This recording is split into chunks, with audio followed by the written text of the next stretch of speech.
Hey y'all, welcome back to Crime Critics and Chaos. My name is Shivani. And I'm Shaylin. And we're your hosts. So clearly, if you can't tell, Shaylin and I are a little stuffy. I don't know what's been going around, but everyone's been getting sick lately. And it's been like sinuses and stuff. But bear with us. We're still recording. Just a reminder, please follow us on all social media platforms. We're on Instagram and Facebook, so join our discussion groups there.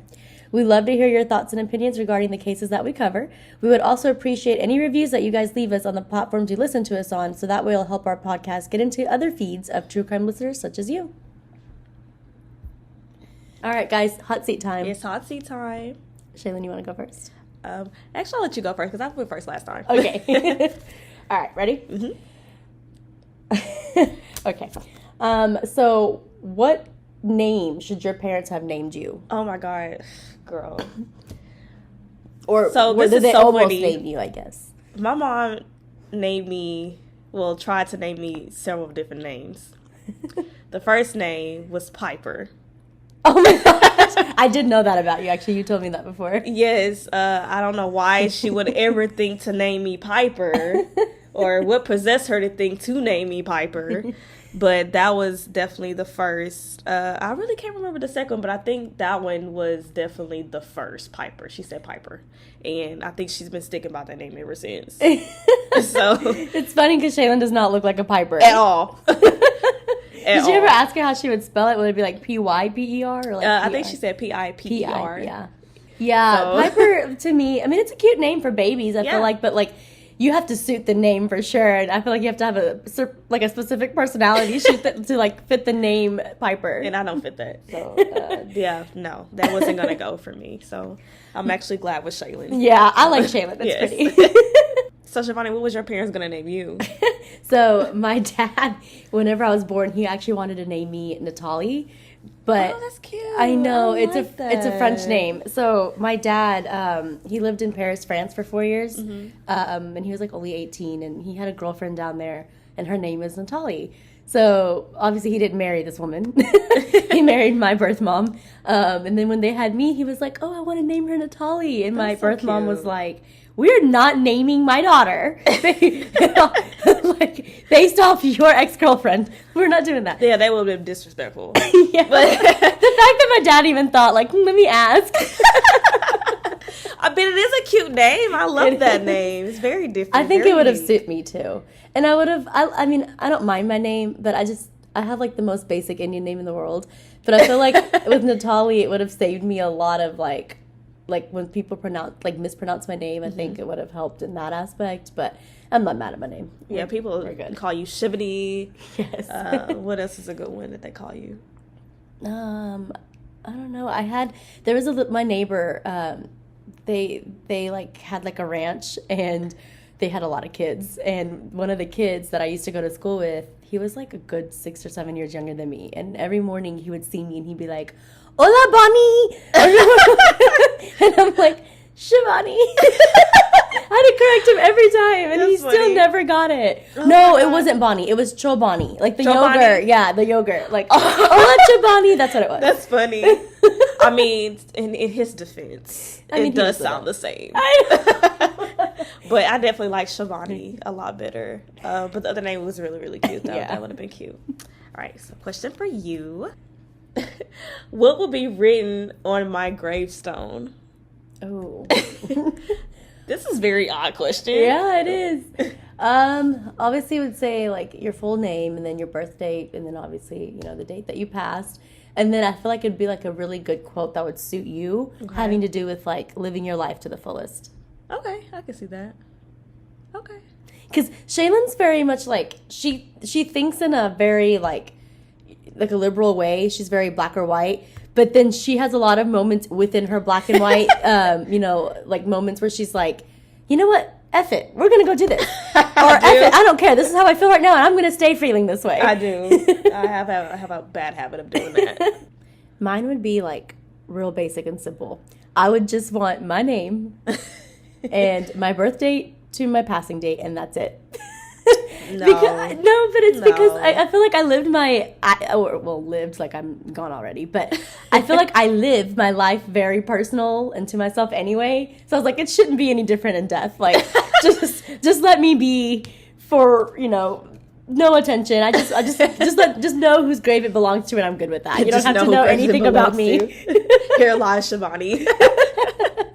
I will be the one, since you're my friend. I will be one. We gotta add something else. Yes, Shaylin would. She'd be like, "No, we're gonna make this funky. We're gonna put something on here." I don't like this for my friend. No, I would definitely add some more stuff to that. That's sweet. Thank you. All right, next question. What is at the top of your bucket list? Oh, whew. And I have a long bucket list. Me too. But the top would probably be me going to Egypt. Ooh, I did not know that you wanted to go to Egypt. I want to go to Egypt so bad. What do you want to do in Egypt? I don't know. I just want to explore. Like, I've always had this infatuation with Egyptian culture. And I always just I have to put this on my bucket list because it feels so exotic to me in a way, and I love that exotic feeling, and that's why I want to go so bad. Yeah, I never knew that. Yeah. That's interesting. Actually, it's funny because when you ask other people, like, where they want to travel to the most, I don't think I've ever heard anyone say Egypt. Yeah. Like, that's very, unique for sure. Yeah, I definitely want to travel to Egypt. Oh, well, maybe I can come with you. Yes, I've never thought about that. I was just going to say something really basic, like zip lining, because I always wanted to do zip lining. And that's baby steps, right? Because my actual goal is to, go skydiving. But baby steps. So we're going to start with zip lining first. And we're going to start with zip lining. We're going to work our I'm way. Zip lining. Really? Yeah, so that's not on my bucket list. But I'll do it for you. Okay, perfect. I don't have, a fear of heights or anything, but I have a fear of falling. Oh. I mean, that makes sense. When I go to Six Flags and I sit in roller coasters, have you heard that Kevin Hart segment where he's talking about how he's in Japan? Girl, yes. And how he didn't hear no click? Yes. That's me. Because back then I was so tiny. I was under 100 pounds, and I remember going to Six Flags with my friends, and I was like, I'm going to fall off. I'm just going to fall off a roller coaster because of how tiny I am. Well, my question for you, Shivani. If I ever had a cellmate, what would they name me? If you had a cellmate? First of all, I'll never be in jail. should be sassy Shaylin. Shaylin is so sassy. Oh my God. I don't know what my cell name would be. Because I don't ever see myself going to prison. So we wouldn't even be taking that far. Yeah. But I probably... I wouldn't last even a day. So. No, probably not. I think your cellmate name would be...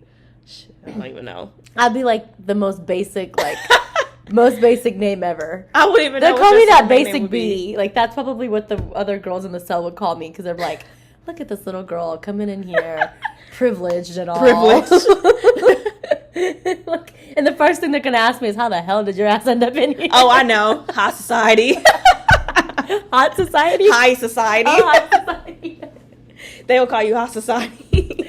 I'll be like, ew, I have to share this toilet with people? Yeah, we'll definitely be your name. Curtains or anything to disclose privacy? Do you have a curtain? No, ma'am, we don't have that. Do we have some shoes, better shoes than this? Because I can't walk in these. This floor is dirty. High society, Shivani. I'll give you that. I'm not horrible, but I will say I'm very high maintenance. I will admit that about myself. Nothing's wrong with that because I'm the same way. So that's funny. All right, Shaylin, what is your go-to snack? Oh, girl. And believe it or not, I'm really not a snack type of person. I really don't snack on things very often, but if I had a moment where I just really oh my God, I need something to snack on, it would probably be pickles. Oh, you do like pickles? Yeah, I do. I love pickles. Yeah, Shaylin's finished a good jar of pickles before, so. Your jar of pickles? Yes. While recording. That was so sweet of you to share your jar of pickles with me. I mean, I'm when it comes to pickles, for me, I have to be in the mood to eat them, which is not all the time. So I was they were waiting for you. They had Shaylin's name all over that bottle. They sure did, and I ate all of them. Every single last one of them. They were awesome. My favorite snack, I don't know. That's a good one. I don't know. You don't know? I don't know. You don't really eat snacks either. Yeah. I'm not really a snack type of person. I don't go to the store and buy snacks. I don't do that. Yeah. I'm just going to say hot fries because that's my favorite chips, so that's all I can think of. You do, yeah. The last few times I came over here, you did have a bag of hot chips. Hot fries, yeah. So. Oh, yeah, I can say that. You like hot chips. Fries. Yeah. Yeah.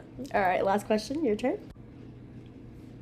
What do I exaggerate about the most? I don't know. You're not really a person who exaggerates on anything. You're really, you're really real. I do a lot of exaggerating, so. I don't know. Like, the only thing I can think of is, like work situations, but yeah, I'm with you on that one, so I can't even, yeah. I can't even, disregard it, you know, because I completely feel your frustrations there. So, I don't know. It would definitely be work-related, so yeah. You're right, yeah. Yeah. Because we talk about that a lot on the side. So, yeah, we do.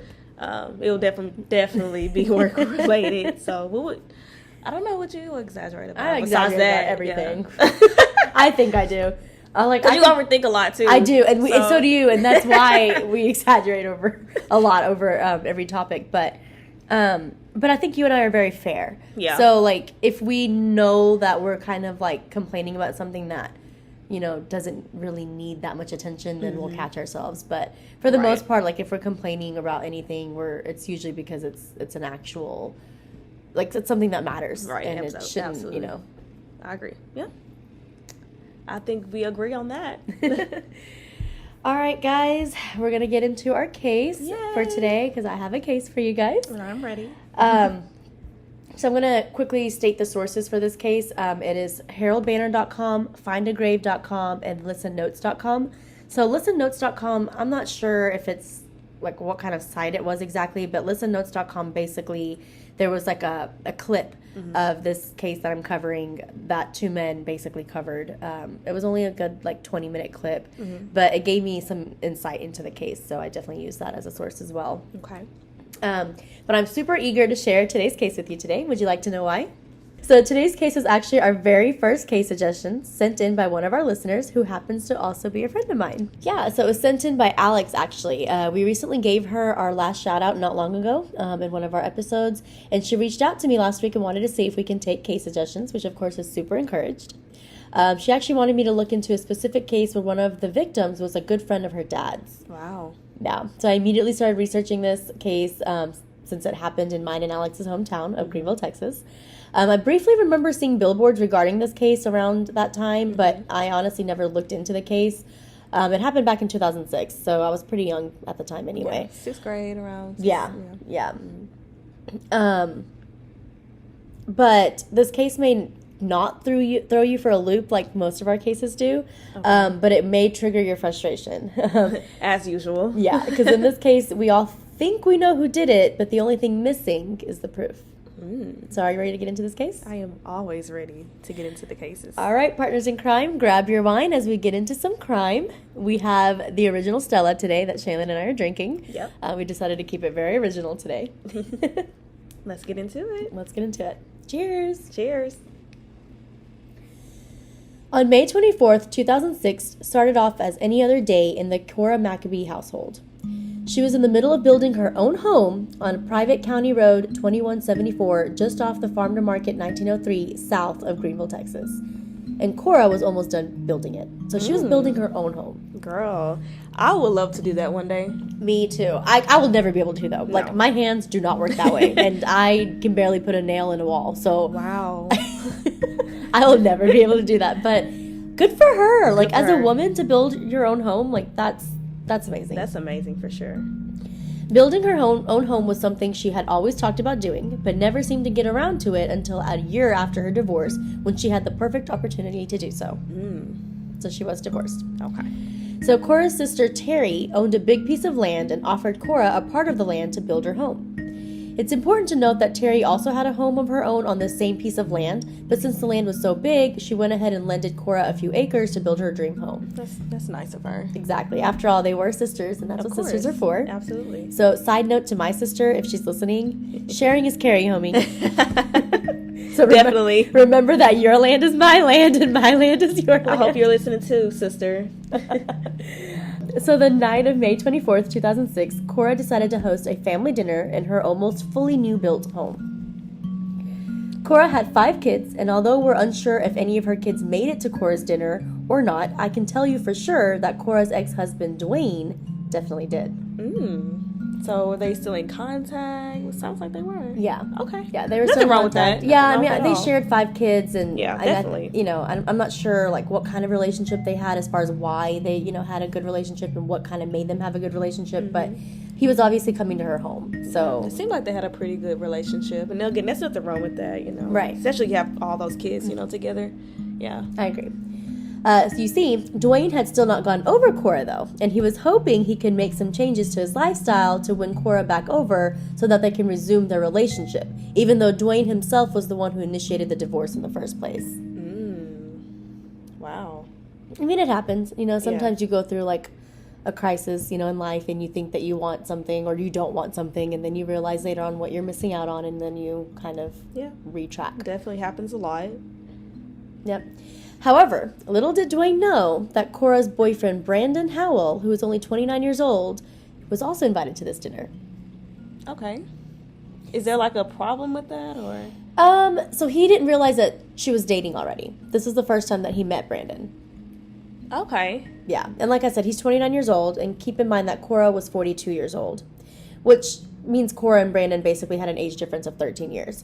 Now, to me, age is nothing but a number, especially in my household, because my stepmom and my dad are 15 years apart, and then me and my stepmom are 15 years apart, and then me and my half-sister are 13 years apart. So we have, like, AT&T bars, like, going on through my household. Not AT&T bars.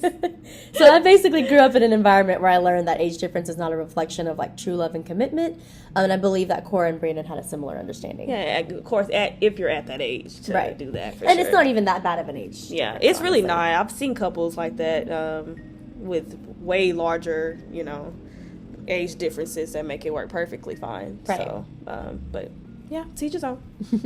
So Cora met Brandon because Brandon owned a landscaping service, and Cora had hired Brandon to cut the grass at the restaurant diner that she owned.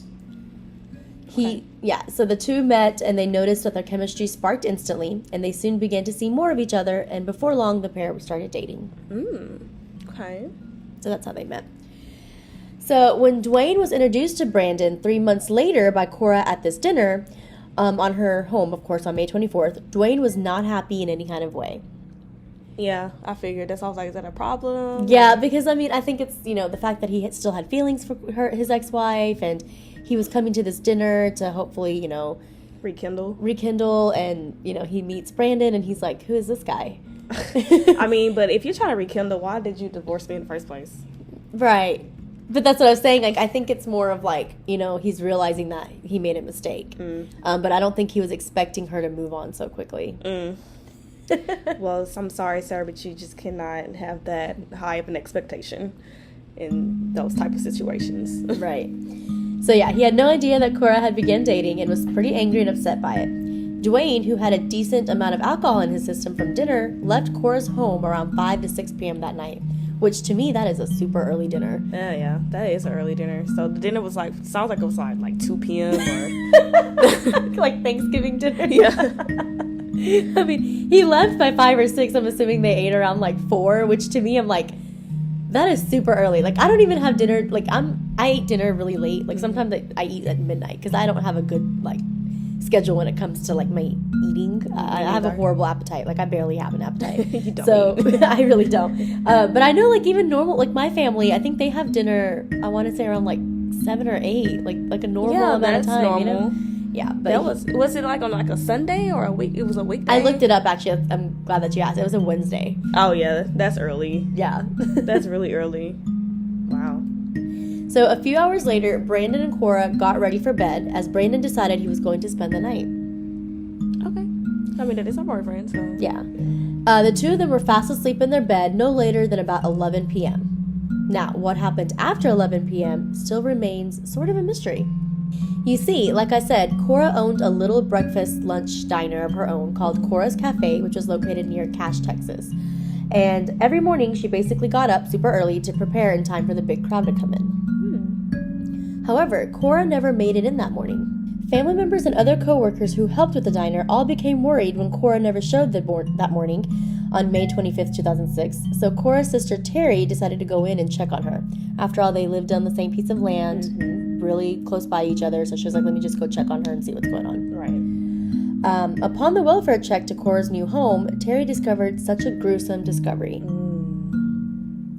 Both Brandon and Cora had been shot to death in Cora's bedroom while sleeping. Oh my God. In the bedroom? In the bedroom. And just a disclosure, like, I don't know really like what our age frame are as far as our listeners, but I am going to kind of get into some really like gory details. To me, it's not super gory, but again, I'm not sure what our age range is when it comes to our listeners. So if you do kind of, feel uncomfortable with hearing details like that, then I do suggest that you skip over a good 5 minutes. Okay, yeah, disclaimer. But Cora was shot twice and Brandon once with a 12 gauge. Now, what surprises me is that there were no shell casings found at the scene, which means whoever committed the crime took the casings with them, which is odd because you rarely see or hear of killers sticking around long enough to look for these casings and then take them, which means that the killer was pretty confident that no one was around to have either heard or seen anything, because obviously he stayed that long to collect those casings. Wow. He had that premeditated for sure. Oh, for sure. Like, and I'm like, because I've never, as much of a crime junkie I am, out of all the cases I've ever heard of, I don't think I've heard of a single case where a killer sticks around long enough to find the casings. Like, when you shoot somebody, these casings go flying. Right, everywhere. Like, it could be anywhere. And you stuck around long enough to find these casings to take it with you. That's crazy. That is a psychopath. That's psychopathic definitely behavior. Like, I mean, he was smart, or I keep saying he, like, it's a he, but whoever did it is obviously super smart. Like, they knew, like, this gun is going to be traced back, and I'm going to go and collect these. I need to find these casings. Right. So that part stuck out to me a little bit. Brandon was found in the bed, and you can tell that he had not been able to move much. However, he did have his cell phone grasped really tightly in his hand, probably from attempting to dial 911 for help. Whereas Cora had somehow managed to crawl to the end of the bed, dragging the comforter with her. Wow. Cora was said to have been shot at close range, which to me means that the killer had to have been at the foot of the bed when he came in, because she had crawled to, like, the foot of the bed, and she was the only one that was shot in close range, whereas Brandon, which was, like, kind of closer to the head of the bed, like where he was sleeping originally, he was shot right then and there. So I think, like, Cora probably woke up a little bit earlier. Yeah. And she probably recognized who it was, to be honest, because she started kind of crawling to the front. Right. To kind of probably, plead for her life. And that's why she was shot in close range. Yeah, I don't get the vibe that this was a stranger.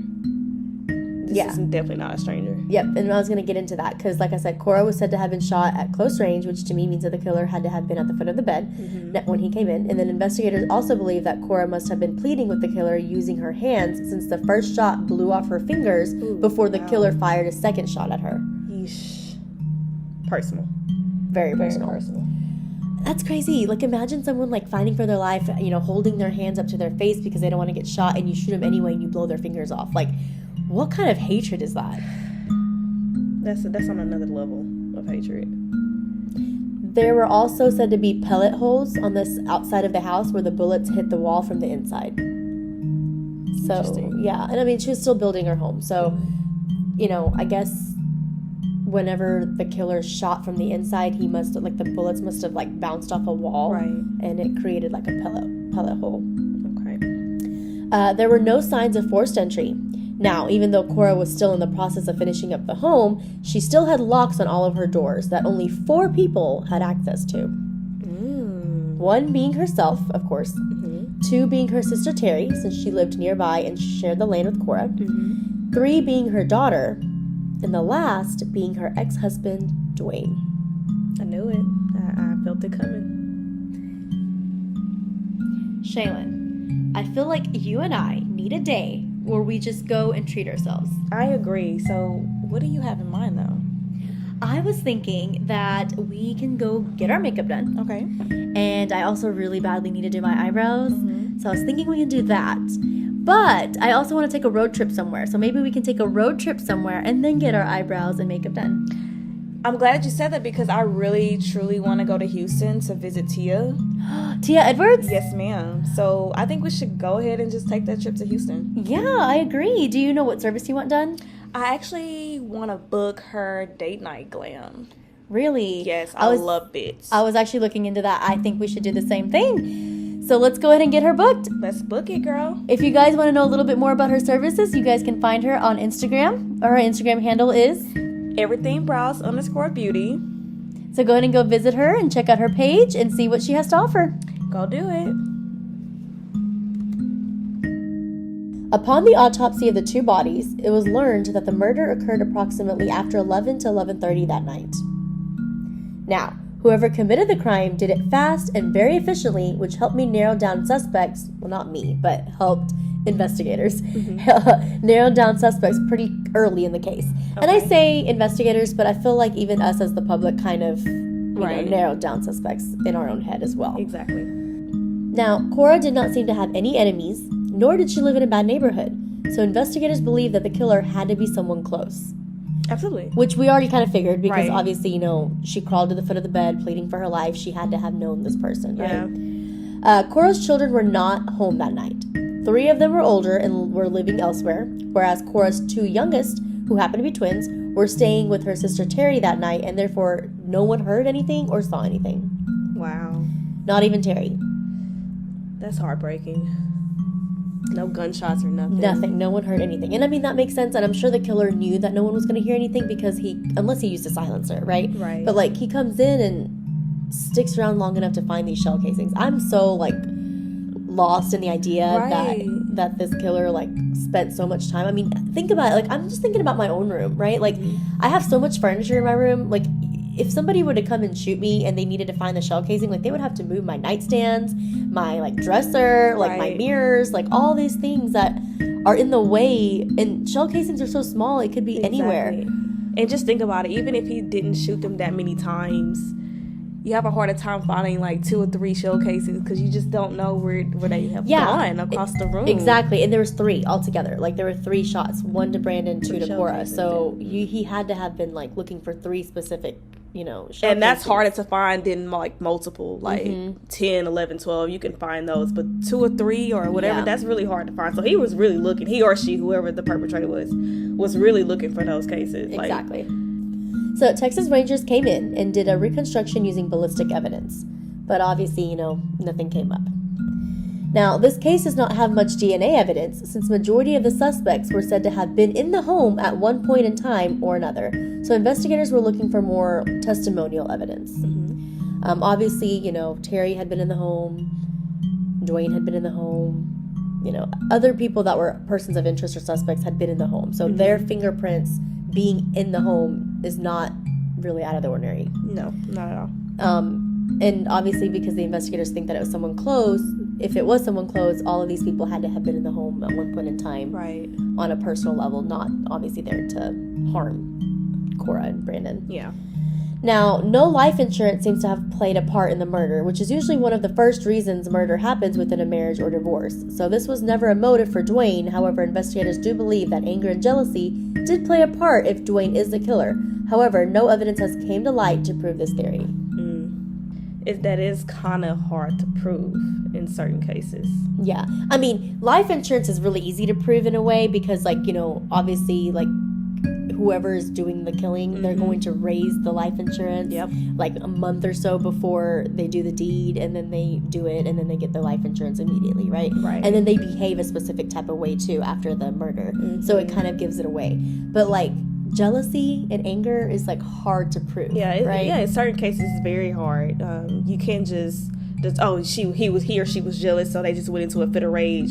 It's just one of those things where you can't just assume that person, whoever the perpetrator was, they just did that in a jealous fit of rage. Right. You can't just assume that. Yeah, and some people could have it in them to do it, in a spur of the moment kind of thing, and then some people, you could kind of see they're already an angry type of person on a normal basis, so it makes more sense, right? Exactly. But the people who have spur of the moment rages, you'll never believe that it was them. For example, like me, I'm just because I know myself well, right? Obviously, because I'm myself. But I do get frustrated really easily, but I don't think that anybody would believe that I was the kind of person who was super angry enough to like go and do something like this. Right. But because I get these flashes of frustration, and it could, like, I know myself and I know how frustrated I could get. Mm-hmm. I could see myself getting that angry. Not that I would ever do that because I have morals. But I'm just saying, like, because of the amount of anger I know I can accumulate, mm-hmm. I can see myself being that angry. Yeah. You know? So it's just hard to decipher and kind of, that's why it's not the type of evidence that court usually takes. You know, like, you can't really just, assume anything like that. Yeah, that's why I said it's hard. You know, in the minds of us, we'd be like, oh yeah, he did it because he was jealous, he was mad because she had moved on, got another boyfriend. Exactly. But there's no hardcore evidence. You can't do that. So that's you have to have some sort of like hardcore proof evidence mm-hmm. that proved that he was there and did it, but you can't really just assume based off of someone's emotions. Right. Now let's go back to these shell casings. I know I'm not letting go of it. No, me neither.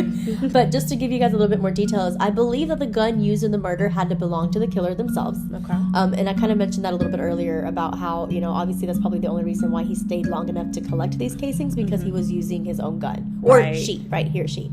Now, usually killers do not use guns registered to them, so that there's no link from the killer to the gun using ballistic evidence.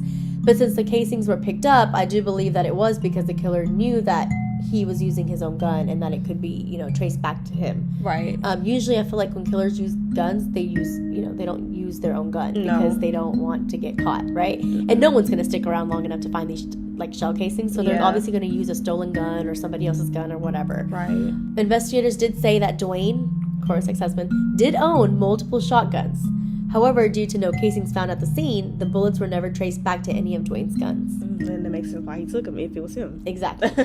And I just want to throw that out there. I know that Shivani and I keep saying he. Honestly, I strongly believe it's a man. I do too. I think it's a male perpetrator. So, if you have other thoughts, okay, of course, you can definitely think how you want to think. But, I just want to throw that out there because I know that people are going to say why they keep saying he.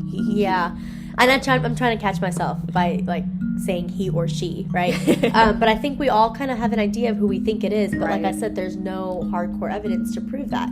Now, the case still remains unsolved today. And although Dewayne seems like a liable suspect, for most of the public and investigators, all evidence collected has been circumstantial, which we all know is not strong enough evidence to take to court. Not at all. Now, we have a lot of information on Dewayne, right? Like, we know that he owned guns, and we know that he, still had feelings for Cora. We know all this, right? But what I was interested to find out more on and research more on was Cora's sister, Terry, right? But I couldn't find anything. Like, there wasn't much information on Terry. Right. I don't know how their relationship was exactly. I just assumed that it must have been a good relationship because she had offered Cora some of her land to build a home on, right? So I'm like, they had to have been getting along. Now, if something happened amidst that, I don't know.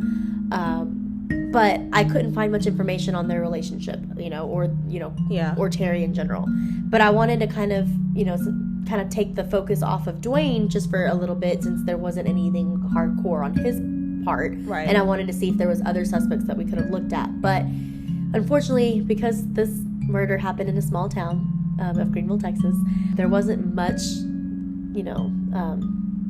sources that kind of stated more than what I already told you guys.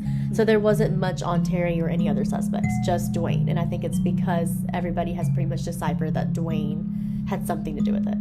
I mean, yeah, to an extent I get it because the motive fits. He was invited to this dinner, didn't know that she was dating. Apparently he was trying to rekindle the marriage, so by him going to the dinner and seeing that she was with another guy, that could have been a motive for him to get upset. So he did take it upon himself to do this. If he actually did commit this crime, like I said, it is easy for people like us to look at it like, oh yeah, he did it because he was jealous. But we also have to look at other things. We have to look outside the box on other suspects and other perpetrators who could have possibly had a motive to kill both of them. Because honestly, we don't even know if Brandon had a situation. Exactly. Yeah. No, you're right. And that's why I don't want this episode to be where we're doing the same thing the public is, which is assuming that Dewayne is the perpetrator, because as much as that makes sense, we don't have evidence. So if there's no evidence, we need to start looking, like you said, outside of the box and kind of consider other suspects, right? But because we don't have much information on anybody else, we can't focus on that. And so, but you're right. It could be, we know that Cora didn't have any enemies, but did Brandon maybe have enemies? Or, maybe there was some kind of rivalry that we didn't know about, or, it could be so many other factors that could have played into this that we don't know about. So I wanted to kind of bring this case out there to show that, there could be other perspectives into this case rather than just Dewayne's. I really, truly, honestly, I don't want to debunk the fact that she didn't have enemies, because you never know. Yeah. This was just based off of what they heard, right? From her close friends and family members, that she didn't have any enemies. Well, just because there are no known enemies that we know of doesn't mean that she did not have any enemies. Right. So that's why I'm saying I don't want to quickly debunk that, because we walk around here every day not knowing who don't like us. Exactly. Like, you could have enemies that you didn't even know you had. Exactly. So I agree with that one. But the Brandon situation, I think they need to look a little bit more into his dynamic, because, again, we don't know if he had a situation with one of his exes, they were jealous at the fact that him and Cora were dating. We can't just put our focus on Dewayne, even though it does match. In our heads, it does match the whole situation of him being jealous and could have possibly murdered them because he was jealous at the fact that she was dating another guy. I think we need to just have an open mind, right, of other possibilities, because that's how quickly we miss information, and that's how the case goes cold. Because we're so focused on one thing. Theory. Right, I agree. Investigators do that a lot. I feel like they stick to a specific theory, and then at that point, once they have who they think did it in their head, all they have to do is prove it, and that's what they stick to, rather than actually trying to find out the truth. Now, speaking of Brandon, because Alex told me that her dad was a good friend of Brandon's, I wanted to kind of personalize the story a little bit more than normal today, and tell you guys a little bit more about Brandon, since the majority of our case had been covered on Cora. Okay. So, Brandon graduated from Greenville High School in 1995, which is the same high school that I graduated from, and I was also born in 1995. Yep. So, Brandon then went on to attend Texas A&M University Commerce Firefighter School. However, he was said to have gotten injured during training and therefore could have possibly taken some time off, and started his own lawn care business. And his lawn care business was called Get Her Done. I like that. It was cute, yeah. I like that. I don't know if he had plans to go back to firefighting school after he kind of recovered from his injury, but he did want to be a firefighter. Brandon loved riding his motorcycle, fishing, and cooking. Brandon also had 4 children, and he was said to have loved them very much and was incredibly proud of them. His obituary did mention his wife, or his ex-wife rather. I don't know, if they were in good terms or not, but if they included her in the obituary, I don't think that they were on bad terms. Right. And obviously they shared 4 children, and I think they were young. I think the children were kind of young. He was only 29, right? So he had to have been pretty young. And the children definitely would have been pretty young. Yeah. So because of the children, I'm sure that him and his wife also kind of had to figure out a way to communicate and deal with each other and for the sake of their kids. Yeah. So I did some research on Dewayne as well, and learned that although I am unsure if he ever got remarried or had any more children, I am sure that he is now over 60 years old, and he resides in Quinlan, Texas, which is about 30 minutes from Greenville. Okay. He has not given any interviews regarding the death of his ex-wife and her new boyfriend. So he pretty much lives a quiet life to himself. I mean, I don't necessarily say that I blame him for that, especially of him being accused of murdering them. And if he really didn't, I would probably want to live under the grid too. Right. Because I'm being accused of something that I didn't do. Right. So that's why I don't think I blame him for living under the grid and having a quiet life. I probably would too. Yeah. And I wonder, because in the beginning of the story, I did say that this was a big piece of land, and there wasn't much houses around that area because it was a private land. Which explains exactly why no one heard anything, right? But right. I'm thinking, I wonder how many people actually knew that the two lived there, Right. So, I don't know. I don't know if anyone from Brandon's side would have known to, go to this specific home and, go deep inside this specific road to find them, and how they would get in if there was no signs of forced entry. So just those kinds of things is kind of what led me to believe that, you know, Dewayne probably had something to do with it. But like you said, there's nothing.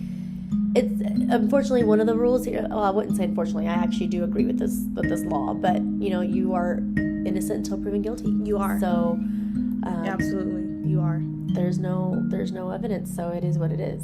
But hopefully, like, we can get this case opened, and more than anything, even if you open this case, like I said, there's no evidence because fingerprints and things like that are normal.